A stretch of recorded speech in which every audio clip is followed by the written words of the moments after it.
Welcome to today's edition of Mental Health Matter. Today, I have Wendy Belleville on the show, and she's going to talk about raising a Black son in this world. Get you something to drink and get you a snack and come on back. Wendy, welcome to the show. How are you doing this morning? I'm wonderful. Great to be here, Jesse. Thank you for having me. Absolutely. Thank you for willing to come on this Saturday morning and just take the time out of your busy schedule. So I'm very super excited to have you on. I know when I initially was talking to your mom about having you on, she was just like, my daughter's a dynamite, you're gonna love her and blah, blah, blah. And I'm like, okay, we got to get her on. So thank you. Thank you. She said a lot of great things about you as well. Thank you. Thank you. So Wendy, why don't we start off with you just introducing yourself, tell a little bit about who you are, and then we can go from there. Sure. So like I said, my name's Wendy. I live in Southern California with my husband and my 2 sons and my 3 dogs. So we have a busy household. My oldest is away at college. I had my first career in television. So I was behind the scenes in television production. I worked on a lot of sitcoms, including Wings and Dear John, Cheers. I had that's a whole other conversation. Wow. For 18 years at Paramount Pictures. So that was my first career. That was even my major in college, radio, TV, film production. And then in 2007, I relocated to Orange County and I switched at that point to a career in marketing, communications, public relations. And now I have my own agency, Elevate and Connect, and we provide PR, internal comms, content marketing support, as well as diversity and inclusion consultation, which is really important to my heart. And those are the matters that I like to speak out on the most. Nice. Oh, I did not know your background was TV, a TV gal. Yes, absolutely. I know your mom also, she was a talk show host at one point in time too. Yep. I guess it runs in the family. Yes, absolutely. Absolutely. Wow. So you have 2 sons or 1 son? I have 2 sons. I have one who's biological from my first husband, and he's 20 now. And then I have one that we adopted about 4 years ago, and he's 16. Okay. So I have 2 sons. Okay, nice. So how is it having an African-American son in today's society? Because I know that, this is something that we want to kind of talk about and highlight. So let's jump into it. How is that for you? It's terrifying in a word. Yeah. If I had to pick one word, it's terrifying. I mean, and I don't overstate that at all. It's, especially in the last few years, of course, it's been in the news. Everyone's talking about, oh my gosh, ever since the George Floyd catastrophe. But, for those of us who have Black children, especially Black sons, that's been since they've been born. I didn't start worrying about this a couple of years ago. Yeah. So just seeing how society would see him, I see him, he's 6'4", dreads, handsome young man, smart in college, all those things. Yeah. But what does society see when they see him? Especially the police or anyone who may just be assuming he's up to no good. I remember when he was younger, when the Trayvon Martin situation took place, when he was murdered, and Christopher, my oldest, he would walk around in a hoodie all the time. Yeah. And I would in a panic say, take off the hoodie, take off the hoodie. Yeah. I don't want people to perceive you a certain way. I don't want people to assume you're a threat. And that's horrible because he should be able to wear what he wants to wear and go where he wants to go. But it's terrifying. You always look at that extra layer of what if, and just so many, and I know we're going to get into some of it, but so many extra things we have to teach our kids, especially a Black man. In today's world, you have to arm them. And I don't mean in the literal sense, but you have to educate them on just to be smart and cognizant. And unfortunately, for the most part, he gets it. Yeah. But in some cases, maybe he's just been over sheltered, he's had a very comfortable life.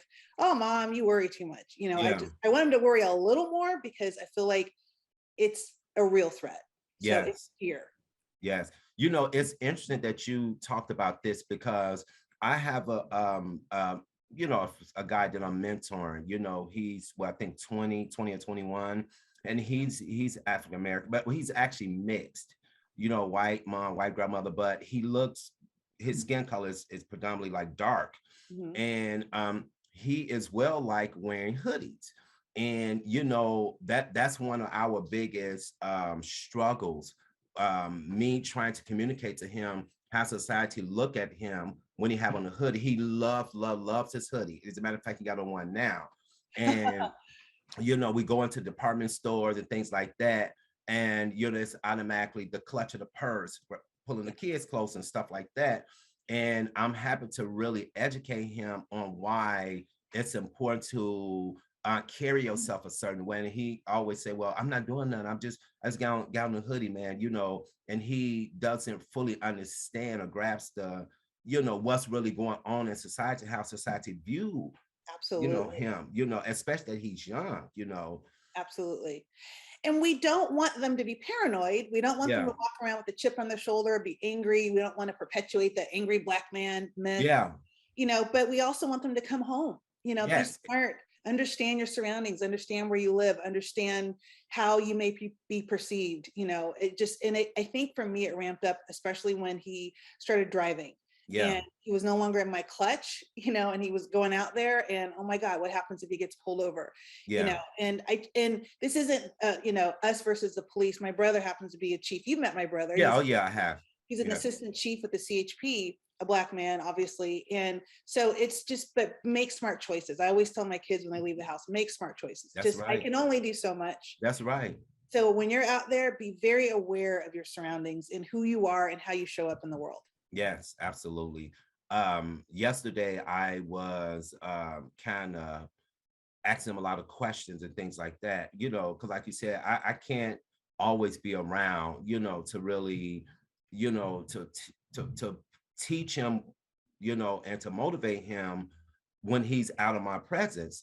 And so yesterday I was asking him questions about the police and just like, well, what would you do if you were pulled over, and the police was a little bit aggressive or a little bit hostile, or and he was like, well, first of all, I'm gonna put my hands on the steering wheel and I'm going to respond, yes, sir, no, sir. And I asked her, so why would you do that if you're not doing anything? If he pulled you over for a routine stop and you feel you have did anything right, why do you feel you need to be this extra cautious on your words and your mannerism? And he said, well, honestly, Jay, I want to live. And that's what I want to hear. That's exactly, because all these months that I've been going back and forth with him about that, I feel like finally he's got it. Absolutely. That's so powerful, Jesse. And that's what we want them to get. I want to live. Yeah. And I teach the same thing to my kids. Just hands on the steering wheel. Yes, sir. No, sir. Mm-hmm. And not to placate, but just to survive, because Right. bias comes into it often. Yeah. If you're perceived as a threat because someone's preconceived notions or bias, that could be the difference between life and death.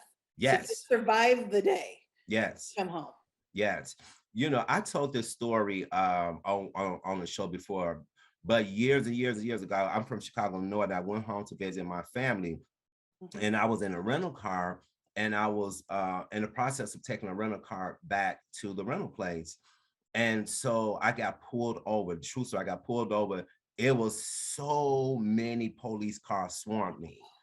Because I am aware of how society is and what goes on, I was very conscious of my actions during this process. And, there was one officer came on the passenger side, with a gun out, and there was one officer came on my side with a gun out. And so I slowly raised down the window, and he was like, license registration. And I said, well, sir, my license, my registration, everything is in the back in a book bag. I said, I give you permission. You can lean back there and get it, or I can get it. I said, there's no weapons. I'm not on probation, never been in jail, just kind of going through the process. and he was very aggressive. And he was like, "You can reach back there and get it, but reach back slowly." So I was reaching back like very slow, looking at him and talking like, once again, there's no weapons in here. I'm going to get, my documentation, my license, and my the insurance, and just all this. And so I reached back there, I put it on the passenger seat, literally as I went. And I said, once again, I said, you guys can search this. There's no weapon. And so, they was like opening slow. I was opening slow, and my heart was beating so fast, like so fast. Oh, And opening slow, and I dumped the bag. I didn't put my hand in the bag. I dumped everything out of there, I you bet. know. And I was just like, okay, I'm grabbing this is my license, and like that. And after they ran everything, they saw everything was clear. They came back all mistaken identity. Oh, like that's Yeah, it. That's enough, and you're yeah, good. You're free to go. And yeah, and what about the horror that you were yeah, feeling? yeah. I was That's awful. so scared. I was like, but because I know how things go, and I know because of the color of my skin, I was able to navigate that situation in a very calm and understanding where their position too, because of the things that they may have encountered or the training that they got. Yeah. They may think automatically like, okay, he's on probation, he's been whatever, no, drugs. None of that was the case with me, but my whole mind frame was I want to live. Absolutely. And you just have to account for what they're thinking. We have no Yeah, idea what they're thinking, but we right, just have to exactly. account for that. And it's awful that we have to do that. Yeah, But yeah, we do have to do that. yeah, yeah. What is your biggest fear of raising a black son? Like what are the fears you have now having a black son? Just I want him to have the same opportunities as everyone else. He's in Mhm. college. We're on the path. He's been on that path since he was born, pretty much. That's So awesome. he's doing his part. He's getting his education. He's going into his sophomore year. He's running track. Like he's dotting his I's. I would just say, um, my biggest fear is him getting shot, Yeah, police, yeah, or I mean, that is a fear. That's a real fear. And then just yeah, other regular mom fears, like I worry he'll yeah, get in a car accident, or just something else will happen. I worry because that's what I do. yeah, But in terms of being a young black man, really, I want him to have. Here's the thing, Jesse. I want him to have all those opportunities, and it's not all just about life and death. I want him to also thrive and be happy. One yeah, thing that he came to me, my ex-husband, his father, and we moved to a very affluent part of California in Orange County, South Orange County, as a matter of fact. And because the schools were incredible and wanted to give him, all the legs up that he could have. yeah, But, when he was sort of going into high school, he came to me and said, I appreciate all that you and dad did, but, I'm raised in an all white community, and he hated it. yeah, And I was actually raised the same way. yeah, So yeah, I thought, well, but when you're a parent, you want to give them, I want the best schools and I want all the opportunities. And he was happy, and he had because he's very gregarious. He has a lot of friends. So yeah, I thought, okay, well, he's great. He's fine. yeah, There's no issue, because a ton of friends coming out of everywhere. yeah, But he said he always had, and this was going into high school, that he always felt different, and he felt the impact of it where I didn't see it. And even yeah, though I should have known better, to be yeah, honest, because I was raised that way, and in all the times he was called the N-word and all those yeah. things, and same Wow. thing happened to me. And so just, we'd always prepared him for those things, and really tried to fortify his self-esteem and all of that. So he went into it, I think fully supported. Yeah, But just hearing from him, even in recent times, now that he's in college, that he wished he had more of a multicultural upbringing. yeah, And I do feel badly about that. yeah, It's just like we do what we think is right at the yeah, time. And, we were able to have these opportunities for him. And it just so happened we lived in a certain neighborhood where yeah, I always say we're unicorns. People kind of do a double take when they see me or when they see my kids. yeah, um, and it's like, okay, but I didn't realize the impact to him. So I just worry. I want to make sure that he feels comfortable in his own skin. That's yes, not so much of a fear as a concern, but I just want him to be fully realized in his abilities, his self-esteem, mental health. And I love that this is Mental Health Matters. That's so important. That's more yes, important, or just as important as physical health. And so yes, just, concerned or fearful that, am I giving him all the tools that he needs in his toolbox to thrive, Yeah. not just to survive, but to thrive as a Black man, as a human being. Yes. We have all that it takes. And so I'm very hands-on, and maybe sometimes too hands-on, because how you doing? How are you feeling? How's it going? Yeah. And he's very Yeah. gently said sometimes, back off. I got Yeah. this, I'm fine, I'm good. So, Yeah. I try to just navigate. I mean, my mother has always said, oh, it's harder when kids get older. And when my son was a baby, I thought, oh, how can it be harder? It's hard now. Yeah. I'm sleep deprived. It's so hard when they get older. And that's for Mhm. any parent. Once Yeah. your kids hit the teen years, it's just you're just dealing with so many competing issues Yeah. sometimes. And if it's a Black child, Yeah. boy, you have like a whole mountain of things to add. Yeah. Yeah, absolutely. I know that he would definitely, in the end, as he get older and have his family, he will appreciate your parenting style for sure. Because sometimes, a lot of the people don't have that support system. My mom on drugs, dad's not at home, and things like that.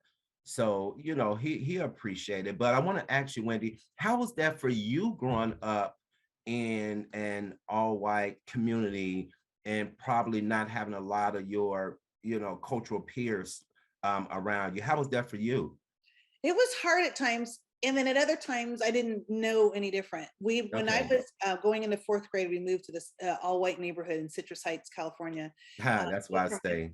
Okay. And Yeah. so I went to Del Campo High School, and so in fourth grade, it was hardest in fourth grade because I was, new at that school. I got called the N-word every day. That's Kids would crazy. throw, this group of boys would, every day I had to walk past going home, walk past this one section, and just they would call me that, and they would throw soda cans at me, and sometimes full cans, sometimes empty cans. Full can, I mean, it's hurt, it's heavy, just constantly. There was a boy, I remember we had to do square dancing. It was this segment where we had to do square dancing, and this boy didn't want to be my partner because he didn't want to touch my brown skin, and That's just crazy. things like that, which cut away at your mental health a little bit.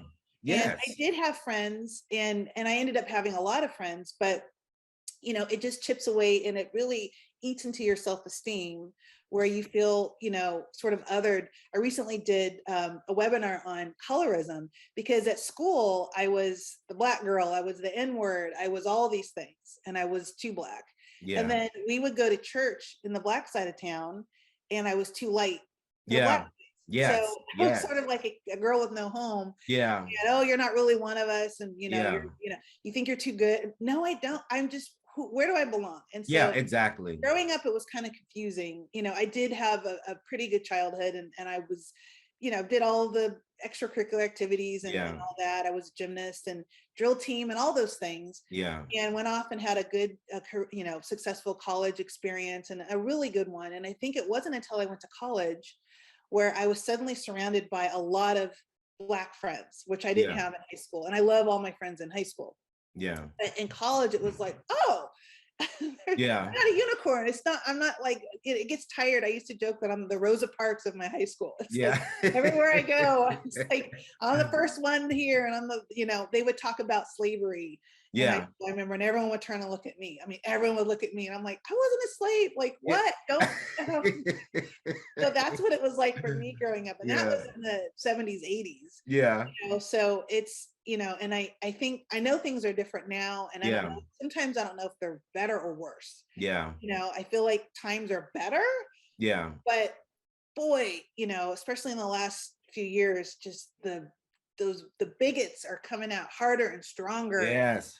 flavor. Oh, And so it's just, now I'm on the other side of it. I'm a parent, and just trying to make sure my biological son is Black, and my adopted son is Hispanic. So I have that yes. sort of layer too. Yes. And I'm remarried, and my husband's white. And Yeah. so, I love it. We're just multicultural I, family. And so when people see us coming down the street, they're like all kinds of double, triple takes, like yeah. what's going on Yeah. here? But I'm here for it. So, but those are that's what I went through growing up. It was it was great. I had a good childhood in most cases, but it was some trauma Yeah. in terms of just what I had to go through culturally. Yeah.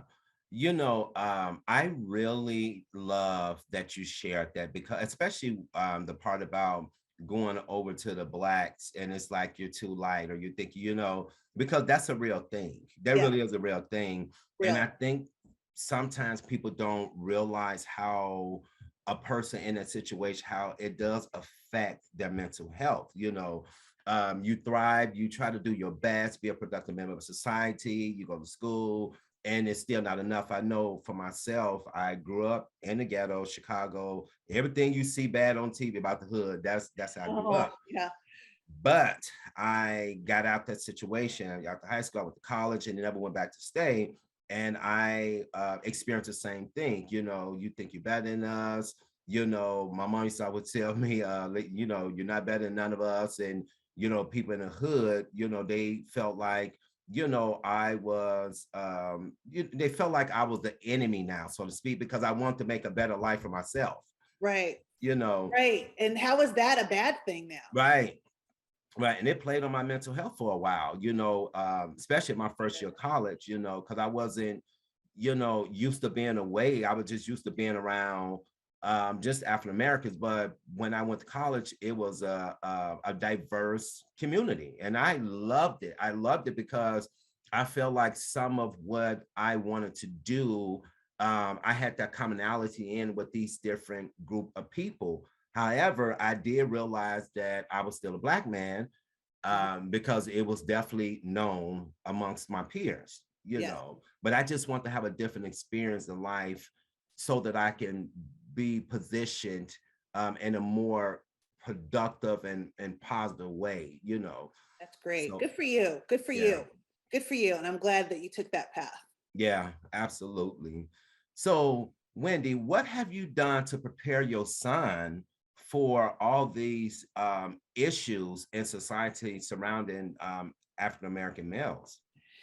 The first thing is get your education. It's competitive out there, and so just from the time he was born, that's the first thing I did to prepare him.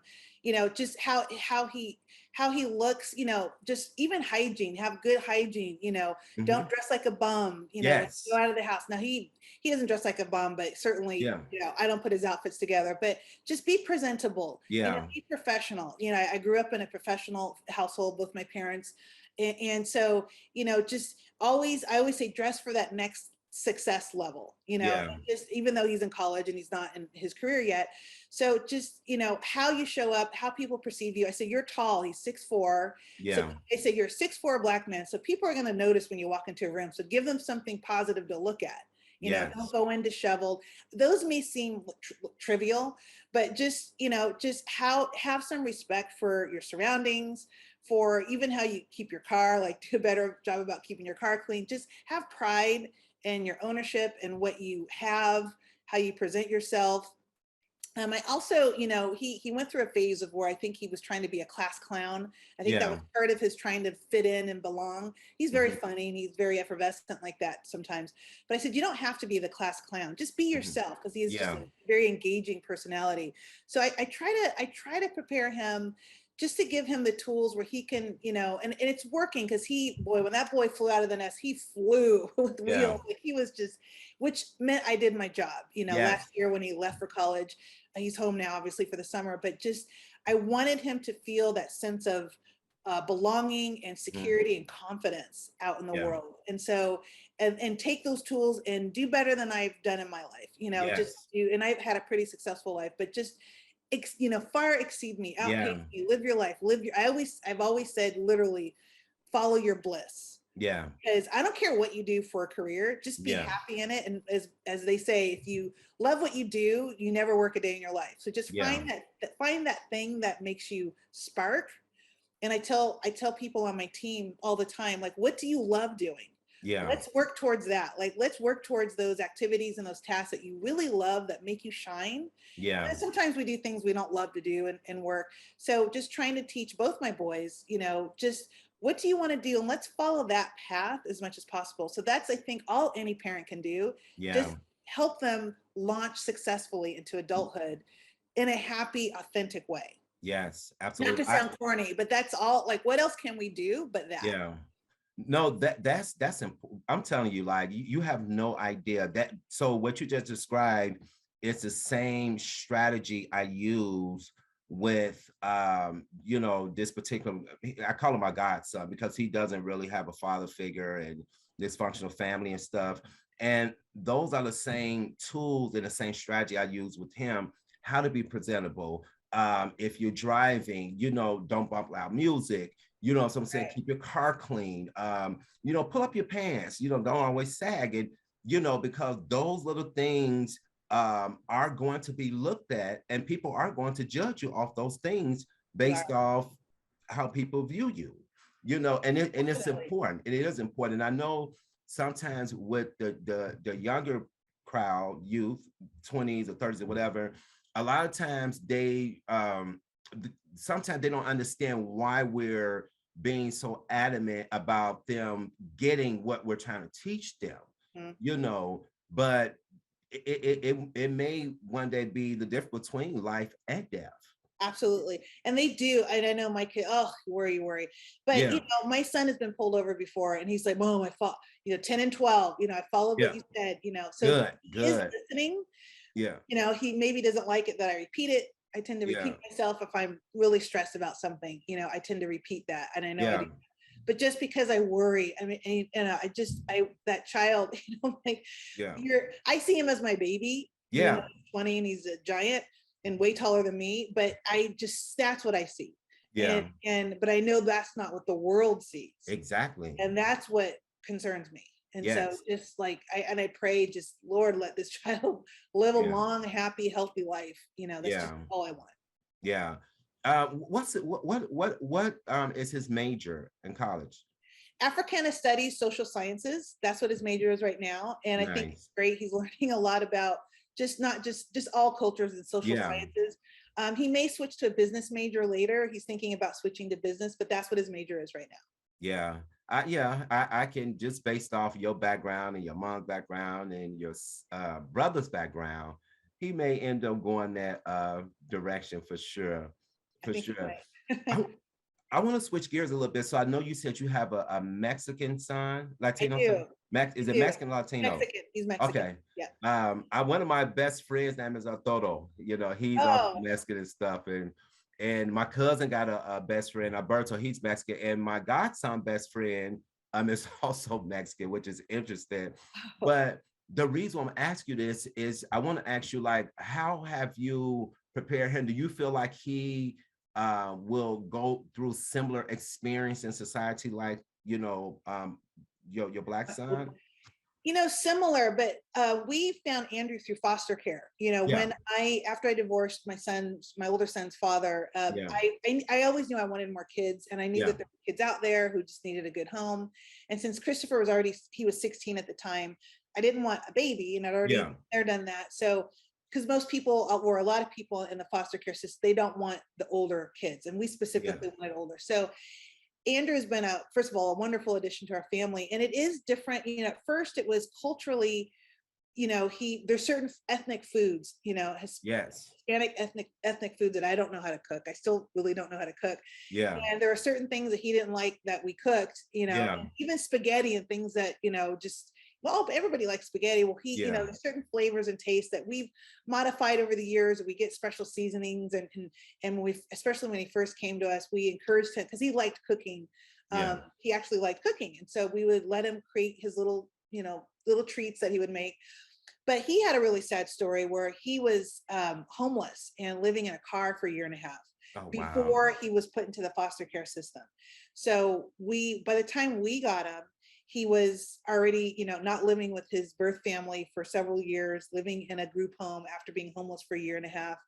So what he's had to endure, even he came to the table a little more on the savvy side. He was definitely savvier than my older son, who, yeah, despite being this young Black man and going through what we've talked about, grew up very privileged yeah, and didn't have any of sort of that real world, street smarts experience, I would say, to be yeah, truthful.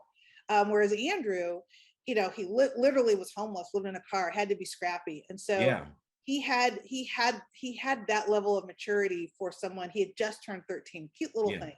Yeah. And so he just really acclimating, and just me realizing I'm the mother of a Hispanic son. Yeah. What do I need to learn? And it's not, and it is culturally different. We, like I said, we have a multicultural family. So we love that.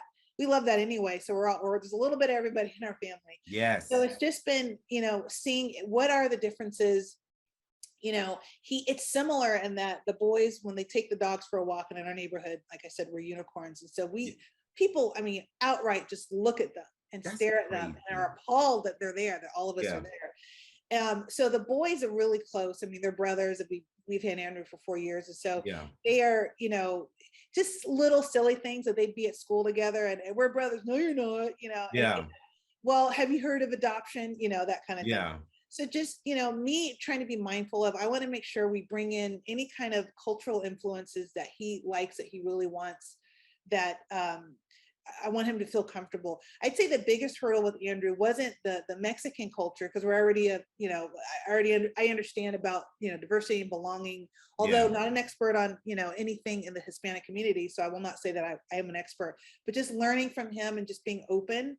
But just the fact that, just we are very open and mindful of that. The Black community and the brown community, there is some of that connection and alignment, I think, in a lot of cases, that Yeah. they feel that connection. I think some of that just comes naturally. And so it has, it's been a really great experience, and he's really rounded out our family. And just seeing, what are his opportunities? What are people assuming about him? Yeah. They assume he's not from this country. They assume, just thing. And he was born in Anaheim, California. So there's just a lot of assumptions placed on him as well. Yeah. And that, we try to dispel, and I also try to teach him, be confident in who you are. Yeah. And just for him, it was setting him on the path for success educationally. He came Yeah. to us and he had all, D's and F's, because he was homeless and he wasn't forced to go to school, Yeah. and education wasn't instilled in him as something that was a priority. And so that was sort of a hurdle. And then we had to instill that, we're an education focused family. And by the end of his first year with us, he was on the dean's list. He'd all A's and B's. We Right. prioritize school education. I said, you're going to college. Like, that's a non-starter with us. Yeah. And so he's thriving. He's doing Yeah. great at school and life, has a lot of friends. So it's just, knock wood, both boys are, I think, on a path to a lot of success in their lives. Yeah. Oh, I love that. And the reason I want to ask you that, because you know, there are some similarities with what the brown culture go through in Yeah. so many words, rather the Asians, Hispanic, Blacks, and I was trying to figure out if he had some very similar experience. But I do love the fact that you have a multicultural family. I absolutely love that, because to me that's a form of education, just the appearance by itself. Yeah, you absolutely. know and sometimes people can't wrap their head around it. That's their issue. But I love the fact that you guys can step out as a family and people can see that there's no biases or racism within this group. Absolutely. And boy, but it's true. And thank you for saying that. Yeah. Especially if my husband's with the boys, white, Black, Hispanic, Right. people are like, what is this? When I'm in the Yeah. picture, when I'm with them, it's like, okay, they're a couple. Okay. Yeah. You know, but it was, and from all sides, but mostly where we live, it's a pretty much predominantly white community. And and some people are appalled. Some people Yeah. are shocked. Some Yeah. people, I think, are pleasantly surprised, but I think very few of them are pleasantly surprised. But but we hold our head up, and we love who we love, and this is our family. I'm very proud of my family. But yeah, thank you for saying that. It's been a learning experience, to say the least. Yeah. But we're proud of who we are and how we show up. Yes, I love it. I love it, love it, love it.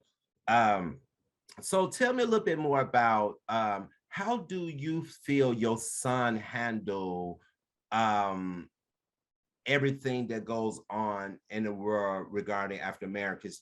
Do you feel like he had to perform, better than his peers or go the extra mile. Like for myself, I feel like when I'm at work, okay, I'll give you an example. So I was working one job where I had I was hired in, and my supervisor was a Caucasian male. Mhm. His management style was very aggressive in your face, unprofessional. You know, some of the staff was a little bit fearful, you know, because of the way he approached them. Mm. And, you know, and obviously that's not my management style. So he ended up leaving or whatever. And so when I kind of took over after he left, a lot of staff was coming to me about, you know, his management style and stuff like that. And I remember this one of the Caucasian staff, it was a female, she said to me, she said, Jesse, you could never do the things that he done and get away with it. Nobody reported this guy. Nobody, I mean, these people literally walking in fear coming to work because he would just fly off the handle, you know. And of course, that's not my management style. But I thought about that. I was just like, yeah, this is true. Yep. You know, she's, you know, and so, you know, and I think she was trying to tell me, like, you know, I appreciate the way that you handle things and do things and stuff like that. But also I think she was also telling me that she know how things go, you know, Good. within, you know, our cultures being Black and stuff. So you feel like he does feel like he has to work a little harder, which is true in a sense. He does, and he is aware of that, and he Okay, tries good. hard. He also, I think he handles stress better than I do. Like I'm very extroverted. Okay, we got to double down on this. We got to do this, Yeah, this. When I'm stressed, I have to work through it. Audibly, physically. I have to like hit it head on. He kind of internalizes, which I don't love, but yeah, I used to think, oh, are you stuffing it? He goes, yeah, Mom, I'm just not going to stress out the way you are. I'm not going to yeah, flail out the way you are. I'm going to handle it my way. yeah. And Mm, his way of handling, which is good. I think he's leap years leap years ahead of me in that, yeah. because he's handling it, but he's just not gonna. He goes, Mom, I'm just not gonna stress the way you're stressing. Oh my And goodness. and I'm like, how do you do that? Because I don't see the churning or the planning. And he goes, Mom, just because you don't see it doesn't mean it's not there. I got it. Yes. I'll let you know if I need any help. I'm like, Yeah.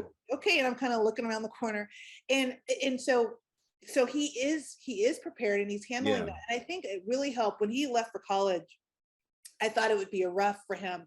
I thought it would be, a rough, onboarding, because he was saying, I'm a little nervous, and he's Yeah. only an hour and a half away, actually, where I went to Cal State Northridge, where I went to college 500 years ago. But before he left, he thought, oh, I'm going to be homesick and I'm going to come home a lot. And in fact, I used to say, okay, but come home if you want, but don't like scare. Don't come home at like midnight if we think the house is secure and quiet and you come barreling through the house. I thought he would come home quite a bit. And that boy, and my mom laughs about this because I did this to her actually. But when he left for college, I was crying and I called him that night, didn't hear from him. And then like maybe 5 hours later, it's like, oh yeah, I'm at a party. Oh, I'll catch you later. Yeah. And then like the next day I would text him, don't hear from him for 2 days. But he was good. He Yeah. found his tribe. He was with his friends. He Yeah. took off. He was off and running. And I think he found a way to, it took some working in terms of juggling this newfound responsibility. Yeah. And Mom, the best thing about being away at college is that I can make my own decisions. And the worst thing about being away at college is that I have to make my own decisions. Yeah. So I think, and to answer your question, he's handling his business. He's doing what he needs to do. I think he is comfortable in his own skin. He's Good. let me know that, it was not always easy being the only Black kid. Yeah. And I said, I get it. It was not easy for me either. Because I know why you did it. I know why you wanted me to have those opportunities, but I Yeah. wish there were other Black kids around. Yeah. He has cousins, he has first cousins, but none of them are all Black, I should say. They're all Yeah. mixed. They all have a Yeah. parent that's not Black, which is great. But for my son, he was the only one. He was the only child, and obviously Yeah. Andrew's not his biological brother. But so he was the only, all Black child. Yeah. And so even I say that to say, even in his family, he stood out in that Yeah. sense. And so it's just my ex-husband, his father, and I, so he had us, and like I said, we did prepare him. I mean, we didn't just throw him out of the nest and say, figure it out. We said, there's names some people might call you, and they did, but we prepared him to be a strong man, just to Yeah. be a strong man first, and a strong Black man, to know who he is. And I feel like, if he were here right now, he's very comfortable in his skin. He's very confident. Good. Didn't come Uh-huh. without some challenges, Yeah. but he's there, I think. Knock wood. Yeah. Yeah. I first of all, I love this conversation we have. You have no idea, Me too. because so the guy that I was telling you about, his name is Jeremiah. He's my godson. He's I think he's 20. I'm a little older, and I am like the father figure in his life. And my approach with him is identical to your approach with your son, like 100%. Jeremiah is confident. He handles his issues, not like me. He kind of, a little bit laid back. Okay, I got it. Don't worry about why you stressing out. Me, like, look, man, you need to do this, blah, blah, blah, blah. And but I want to share, like, so his grandmother is white and his mom is white. He has 3 siblings. He's the only one out of the 4 out of the 4 kids his mom got. He's the darkest one. You couldn't even tell the boy's mix. The other 3 siblings are like, very, very light skinned, like very light skinned, like you're very light skinned. He is the black sheep in the family. About 2 months ago, about a month and a half ago, his grandmother, he called his grandmother while we was driving, and it was the call was on a speakerphone through the car, and he was just calling to check on her. And when she picked up the phone, she was like, "What do you want?" It was just, so that was a red flag. And I can tell that it really, kind of affected him. And he said, "Well, grandma, I just called to see how you was doing, see if you need anything." She was like, "Fine," and it's very short. And and so she asked him, she said, "Well, are you still working like that?" And he was like, "Yeah, I'm still working at Amazon." So she was like, "When are you going to get a real job?" It was just this very demeaning and condescending way. And I can just tell, like, and I told him I did like this. I was like, just cut the call, because I could tell it was really working on his emotions. And so after the call in, he started crying. He was like, "Man, I don't know. Like, I try my best to connect with her and my aunts, them, and it's like they treat me bad, like I'm not good enough." And and I had to really have a conversation with him and let him know that sometimes, Jeremiah, people don't always know better. People hurt people because they're hurt, or people are responding the way because of lack of education, whatever. Not trying to say what she was doing was okay, but you on the right track, you're doing your best, you got a job, you saving money, and just continue to move forward. But he wants to have that connection with his family so bad, but right now it's just not feasible to do because the way that they look at him, and Awful. because then when he deals with a lot of depression, anxiety, all that, it really plays on his mental health. I'm sorry to hear that. I mean, and Yeah. that's devastating when it happens in your own family. Yeah. And bless his heart. So I hope he finds a way to channel that, where he understands that his self-worth has to come from within, Yes. not externally, even if it's your own grandmother who's Yeah. berating you. So I Yeah. hope that gets better for him. Yeah. Yeah. Well, I've And it's good he has you to yeah. Yeah. Yeah. I've been really trying to teach him and to pray, and just, people are going to be people. You could only combat stuff like that with love. I always teach you how to love people and treat people kind of respect, regardless of how they are. You just learn from their mistakes or their lack of understanding, but don't allow that to make you have hate in your heart for people. It's just that person, because every person in your family or every white person, they're not like that. Just like every Black person is not what they perceive us to be, so he grasps that, concept. That made me think of something, and thank you for sharing that, Jesse. That made me think of something that my son said that I really love, and I thought, wow, okay, he's gonna be okay. When he was talking, just it hadn't happened recently at that point, but when someone had called him the N-word, and me as his mother when I hear that, like, oh, what, you know, Yeah. I know, and it brings up stuff from when that happened to me when I was younger. But he said, you know, when X person called me that, he goes, you know, that's their education and lack thereof, Yes. and not understanding who I am. He goes, I'm not going to get upset about what someone says to me. That's his Yeah. problem. Like, Yes. I know who I am, and I don't need his value, you know. And he was just very matter of fact with it, Yeah. and I was just very, you know, it just made me really happy that he had that perspective, that he was able to just not be emotional about it, Yeah. just very analytical about it. Yeah. But it's because it's such an emotional topic, Yeah. you know, for it's such a triggering, obviously it's such a nasty word. I won't even Yeah. say it here, Yeah. but you know, he's just very philosophical about it. Well, if someone says that, that shows their lack of education. I'm not going to get upset and care about what this person says or thinks. Absolutely. And I thought, wow, you can do that. Like, that's Yeah. great. You know, Yeah. and you know, I wish I, you know, I think we raised him, when you hear that word, and then eventually when he got older, we told him what the word would be. We did prepare him. So when it happened, it was at a birthday party when he was 11. When it happened, he didn't fall apart, because I used to fall apart. I used to get so hurt and scared, and maybe because kids were also throwing things at me too. Yeah. So it became like this scary thing. But he very was just very, I think the way we taught him to be, you know, you're not in what, and it means shiftless and lazy. That's what that, the origin of that Yeah. word comes from. Yes. Not, you know, it's been attached to blacks, but Yeah. it has nothing to do with us. Yeah. It shows someone's ignorance who says it. And so he really, I think, took that Yeah. and is able to just sort of frame it that way. So I thought, okay, I'm doing something right, because Yeah. he Absolutely. handles that way better than I did. Yeah. I know with me, when I first started having my experience with the N word, the racism and stuff, it was hard for me. You know, because I didn't know how to handle it. I was not prepared. I wasn't taught, you know, and it was hard. I was fearful, to be honest with you.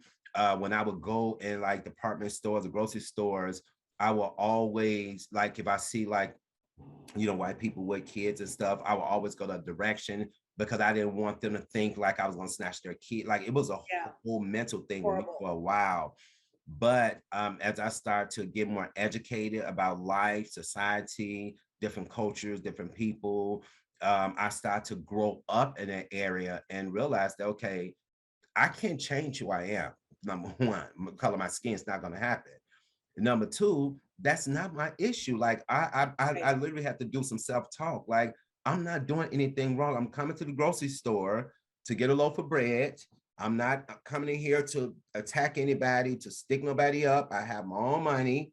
And I really had to like do some self-talk and self-reflection, and really encourage myself through prayer, fasting and stuff. And God really helped me get through that, because it was when it was like bad. Like, whenever I would see, you know, Caucasian, you know, I start to feel like I did something wrong for showing up as a black man. I really start to feel like that. Awful.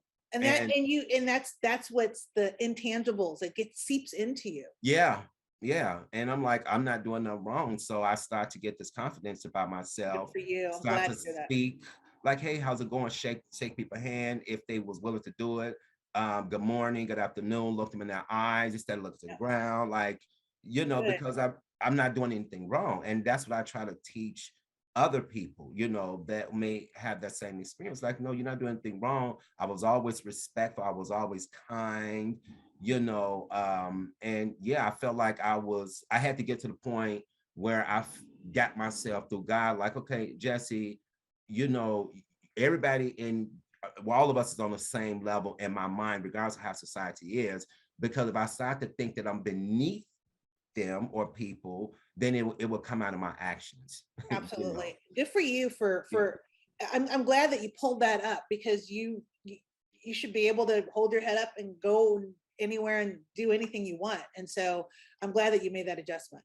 Yeah, when it was tough, like even at workspace, you know, I would have you know, my you know, co-workers who was Caucasian, and I was able to do the same job they could do, but inwardly I felt inferior, to be honest with you, all because of the color of their skin. Yeah, It was crazy. You know, crazy. but I mean, God got me to a point where like, Jesse, be who you are. They could tell a joke, you can tell a joke. Like it was, I mean, I want the whole thing with this, but I'm definitely in a much better place now, for sure. Well, I love that. I love hearing that. I mean, obviously you're doing great. You're crushing life. You're doing a great job. Yeah, And you're just being your authentic self. And so yeah, good for you. And no one should ever have to be 50% of themselves. right. So I'm glad that you caught that and you made that adjustment. And Yes. you're just being Jesse. Yeah, yeah. Because I'm a jokester. I'm naturally a giver. I'm a naturally, that's who I am. But I'm very passionate about just people, all kinds of people. I don't care what color your skin. I love people. I like to learn from people. I like to learn about people culture. And one of my close friends, I told her I got another friend who's Ukrainian, Sergey. Like just all type of people I Great. like to learn from. But even with these people, they're okay with me, but sometimes the family members are not. And I had to get through that whole situation and prove myself. I remember one of my friend's sister told me, she, Ukrainian. She said, "Oh, Jay, you're not like the typical black man." So she told me so many words, because I had met them in a while. I mean, we've been friends for like a year or so, and finally he introduced me. I wasn't what they thought I was going to be. I didn't come in sagging and slanging and, Right. and You didn't fit their stereotype. no, not at all, not at all. And so when they met me, it took a while for them to warm up to me because they still, it's a close knit community, but it just the whole thing. So we got to the point where I'm close to them now. It's been 14 years, and we can have these conversations that you and I are having now. I walked Right. in one day in a house, and the dad's father, the grandfather, he was. I didn't know what he was saying at the time, but he was calling me a nigger. Oh, And I knew something was wrong because the way that they were responding, they was, right. and so my friend kind of told me, like, look, Jay, my grandfather just said this, like, why do you have this in here? And, and I was okay. I was okay. They kept him, what they did was they kept him in the back part of the house, and they kept me in the front, but I didn't, Wendy, I promise you, I didn't, I didn't feel no type of way because I felt like that wasn't my issue. You know what I'm saying? And Yeah. I That's did a his little, issue. yeah, exactly.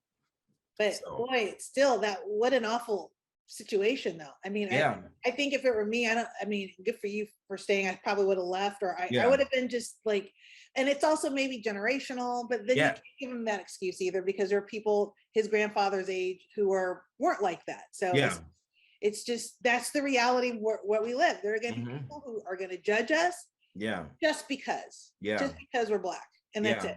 yeah, And no ifs, ands, or buts. It isn't, we don't have to open our mouths or say anything. They're just gonna hate us.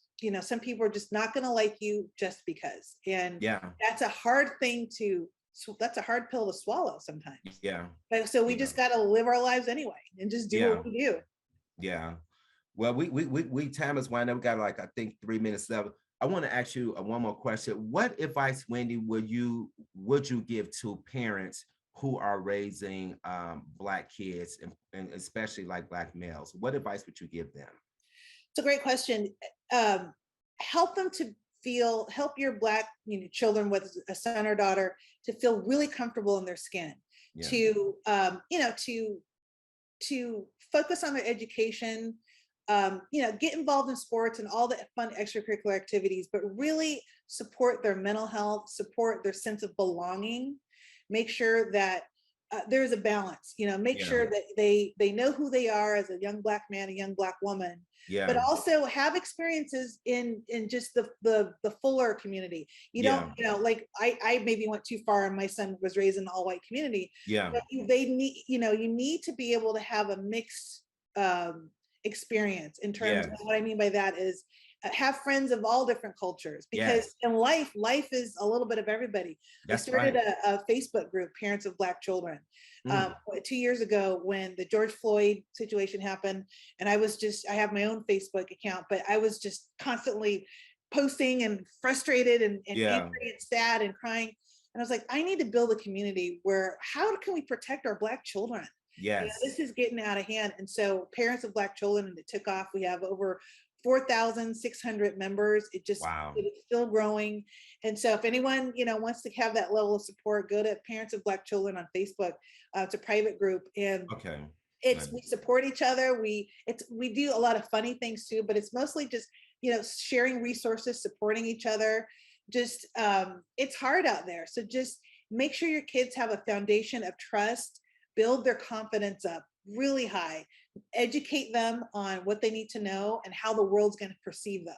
And I Yes. think that's all we can do as parents of Black children, and especially young Black men. This is Yeah. how we see you at home, but this is how the world's going to see you. So make Yes. sure you prepare them, because one day they're going to leave your nest, and you want to make sure that they're able to survive it and Yes. thrive it too. Yes. So that's my advice. Okay. Thank you so much. Wendy, you have no idea how much I've enjoyed this show. I will tell you this, and this is me being a little bit biased. I couldn't wait to meet you, first of all, to do the Oh, show with you. likewise. Yeah, because your mom and your aunt, Yes. awesome, awesome, awesome, awesome. And there are certain people that I can get on here with and just click, and you one of the ones too. When I did, obviously I knew B, and when we did, it was just like, it got to the point where I'm like, no, I ain't got to create no questions, because we're Right. gonna just flow, Right. And when I met your aunt, I was like, oh my God, like I see that that generational intelligence in all three of you, even Thank with your you. brother as well. It's your brother Yeah. as well. Like I love that. I love where I can just get people when I could just bond with on an interview, and it just flows very organically. Well, thank you, Jesse. It's been an honor to be with you here today. I've really enjoyed this conversation. I look forward to many more. This has been such a pleasure for me. And that's it for today's edition of Mental Health Matter. If you enjoyed this particular show, if you would like to be a guest on the show, or if you like a DVD copy of the show, please dial 916-366-4600. Thank you.